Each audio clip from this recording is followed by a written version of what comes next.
Yeah, um, we're over the moon. We just beat the team that's top of the East, a team that's putting up gaudy numbers of goals against teams, a team that's scored a lot of goals in the second half. And we shut them down. Sort of another clean sheet. That's 3 clean sheets in a row. That's 3 wins in a row. Um, my media guy Adam just told me that we tied the club record for least amount of goals conceded in the first 9 games in club history. Um, those are those are big things. That, now how hard it is to defend as well as we're defending right now, and it takes organization. It takes a good mentality. It takes grit. I love, for me, the key moment in the match was when the fight kicked off, and you just saw all our guys were in. You see how tight the unit is, and the unity and the mentality to protect each other. And I thought, you saw Mamadou's personality come out. And we weren't going to back down. And Brian and Tanner and Ali, those guys are animals at the back, and their personalities starting to come out more and more. But it was a team win. It took everybody that started the game, and it took all the subs that came into the game. Even Max Urruti, who basically ran doggies for 5 straight minutes, to try to get the win. And that shows how much of a team guy he is. I thought Luka and Chonka came in and gave us a little spice in the match. Will Sands and Brandon locked it down for us. So the subs were key as well. And, for me, again, it was a team effort, and I'm super proud of the group. And, obviously Carles finds, another special play for a goal as well. We'll go to Frank DeLappa next. Frank? Hey, Caleb. Talk about defense. What was the strategy for limiting Zaha and Adjumant for that matter? Yeah, press and then drop. I felt once we figured out, they pulled Ream low and created a 3-line there, and I felt early in the match we weren't getting enough pressure on Ream. It was too big a distance for Eli to go, and when he did go, it opened up Zaha, into spaces too much. So, we made the adjustment midway through the half, of kind of pulling Ganago over there on the right and having Carles release on Previd and having Leo take care of Melanda. So once we sorted that out, and obviously in the second half, it was even better. So I felt like we found the right balance between pressing high and disrupting them, but then if they broke it, dropping in and closing all the dangerous spaces. They had some crosses, shots from distance. Probably got fortunate on the header at the end, but other than that, I thought we shut them down, pretty well. So again, it's a great win on the road against the team that was sitting at the top of the East. Next, we'll go to Caleb Pongratz and then Seth McCumber. Caleb? Hey, Coach, congrats on the win. I wanted to ask really about one of the substitutions you made. You subbed Will Sands in, and less than a minute after coming on the field, he goes out, gets a yellow card. Kind of just, how does that run through your mind when you make a sub and a player comes in and immediately makes an impact going into tackles and obviously looking to make a difference in the game? Yeah, we're creating a real special environment where there's so much competition, and what ends up happening when you have competition is there's a real fight for the 11, and you got to play well to be in the 11, and you got to play well in games and get results and perform in the games, or you don't stay in the 11. And then the group that comes into the game, there's a lot of tension for them to do well, because especially when we're up a goal, right? None of those guys want to be the one that makes a mistake. And when you have players with a strong mentality, they don't, shrink in that moment. They grow, and for me, that's what I'm seeing right now. Whether it's Brandon By, whether it's Will Sands, we've consistently subbed those 2 guys in to lock the game down, and it'd be easy for those guys to, pout and be upset that they're not playing, and then go into the game and not have the right attitude. But we're getting the exact opposite. Luca Langoni's the same. Chonkalai, all these guys went into the game, and we don't win that game without the subs today. We'll go to Seth and then back to Jeff Lemieux. Seth? Hi, Coach. Congratulations on the win. It feels like a little bit of a statement win. I'm not sure if you agree with that statement, but you've also won 4 out of 5. What is the turnaround happening? Was it the formation, the Red Bulls win, the leadership council? What do you look at as the turnaround at this point? For me, I use the analogy, I think it was the New York City game on the road, about how we needed to keep pounding the stone. As cheesy as that sounds, but I gave him the analogy of the stone cutter. He pounds the stone 100 times and no crack, but 101st time you hit it, it splits the stone. And for me, there were a lot of signs that we were on the right track the entire season, even though the results weren't there. So we just kept pounding the stone, and eventually it split. And I do think, though, we were aided by getting some players back, for sure. Now all of a sudden the goals start to come. We were defending really well. You can't say we haven't defended well all season. So that's been a common thread.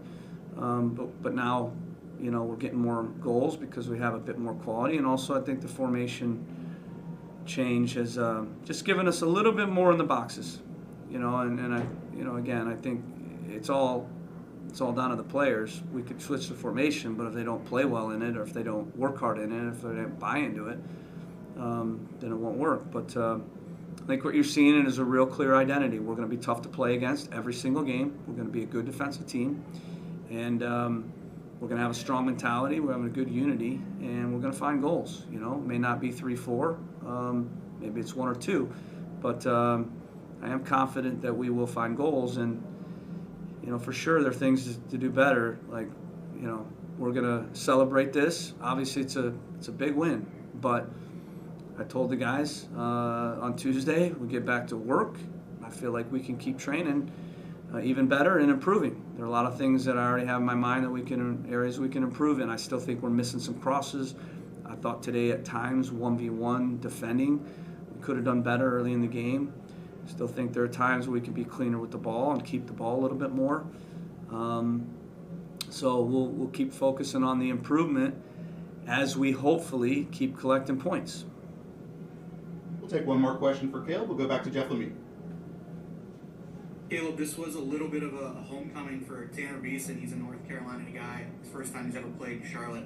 Just what can you say about the job he's done with Wyatt going down, sliding in over the last 3 games, and really not missing a beat on that back line? Yeah, I think, again, the formation change has really been what's allowed Tanner to go in and be comfortable and play that left side. Obviously, we're playing a 4. It's going to be Mamadou and Brian. But with the 3, we feel like now we've got a natural 3 line that's already built. We don't have to rotate into it. And we've got a left-footed player in that spot that can find passes. And, though Tanner's, he's a MLS experienced American center back, that can talk, can read the game, knows the league, knows every stadium we play in. So it's really important, to kind of, and he speaks Spanish, so that's huge as well, because he can talk to Brian in Spanish or English, to Mama, so he's been real steady and done his job. Everybody's doing their job right now. Not to quote you guys know that quote, obviously, but everybody's doing their job really well right now. Yeah, had a bunch of people there, probably more than I realized in terms of folks that I have grown up or known or whatever that live in Charlotte now, probably 30 or so that I definitely know, and then who knows how many more. But yeah, really cool, kind of surreal to be back here in a stadium that I've spent time at, been to football games or whatever, in a place that's very familiar to me. To be out there playing was kind of surreal. And then, from a team perspective, obviously an amazing performance. Biggest thing is leaving with 3 points, which we did, and a clean sheet is even cooler. So, yeah, really happy for the team and for the guys. People worked really hard, so really pleased. Let's go to Frank Delapa with the Boston Globe. Frank? Good, Tanner. Hi. Talk about 3 straight shutouts. It's been a while for this team, to show that kind of defensive prowess. So what does it mean to you guys, and is defense first sort of this team's identity? I think, we want to be good on both sides of the ball. Ultimately, we want to win games, right? And I think, you have to understand that on the road in this league it's going to be tough. Your back's going to be up against the wall, and that requires the whole team. You know, it's not just the back 4 or 5. It's not just Ali. It's everybody, and you could see that tonight during different phases of the game. People working really hard defensively all over the field. And so we want that to be a huge part of our identity. Yeah, our work rate, our willingness to dig in and dig deep, especially late in games. That needs to be part of our identity if we want to be a winning team, especially on the road in MLS. It's tough. So that's part of it. And then, you know, quality on the other side of the ball. And obviously we saw that with Carlos. So did enough to get a win. We'll go to Seth McCumber with the Blazing Musket, and then Caleb Pongrantz. Seth? Hi, Tanner. Congratulations on the win. Coach mentioned that there was a moment where there's a dust-up between you and Charlotte, and everyone joined in, and he loved the fact that everyone was fighting for each other. Can you just talk about the idea that everyone's willing to fight for each other, even in those moments where there's a little bit of a dust-up on the field? Yeah, I mean, I think we have a tight-knit group, and in those little moments, even though the actual incident is never really a big deal or anything, you see the response from the team. You see the kind of commitment that we have to one another, and the care we show for one another in those moments. And not only that, but just the general competitive energy. And that was good to see. I think a little bit of a sort of a galvanizing moment for us in the game to kind of re-energize us for the rest of it. Take 2 more questions. We'll go to Caleb and then Jeff Lemieux again. Hey, Tanner, congrats on the win. Obviously, a big part of this result. You've played in 4 games this year. All 4 games are wins. Kind of just talk me through about how the team's getting results with you in the back, and how you want to gotten acclimated with this defensive group in New England. Yeah, we've been together for a little while now, since preseason, and working together, getting to know one another. Obviously, there's a lot of new faces in general, but specifically across the back line, and so I think that's been a process of getting to know each other personally, and then how you like to play, the communication piece of it. We speak different languages, that kind of stuff. So I think we've all started to develop those relationships and get more comfortable with one another. And obviously, in some ways, we've changed a little bit tactically, and so trying to just kind of blend all those things together as this team kind of comes together and grows over the course of this part of the season. So it's been good. I saw Frank DeLapa's hand go back up, so let's go back to the Boston Globe. Frank? Okay, good. Tanner, just want to talk about last year. You've gone from a team that struggled last year, like the Revolution did. So how frustrating was that? How rewarding is it to be with the Revolution so far? And what's the margins, how that makes the difference, from teams, turning it around like that? Yeah, I mean, the margins in this league are really tight between, not conceding goal and conceding a goal, between winning and losing. The margins are really, really tight, and I think we've seen that over the course of the last few games. And those little bits of effort and energy and those little plays is what's made the difference. So obviously it's nice to be on the winning side. Any player would tell you that. And then I think those moments and those wins sort of energize you and refocus you to really recommit each week at trying to get another result. So that's what we'll be looking to do. Okay, we'll take one last question. We're going to go back to Jeff Lemieux. Tanner, you mentioned Carlos. How sometimes, particularly on the road, you need someone to step up and have that one match-winning moment time and time again. Carlos fills those shoes. Just what kind of confidence does it give you as a group to know you have a ton of guys in the attack, but it's particularly Carlos who can provide those match-winning moments? Yeah, I mean, I think our attacking group gives us a ton of confidence. There's a lot of talented players up there. Carlos is most certainly one of them, and they're all capable of producing those really cool moments, those bits of quality, which is what wins games ultimately, especially tight games, and Carlos did that tonight, so amazing for us.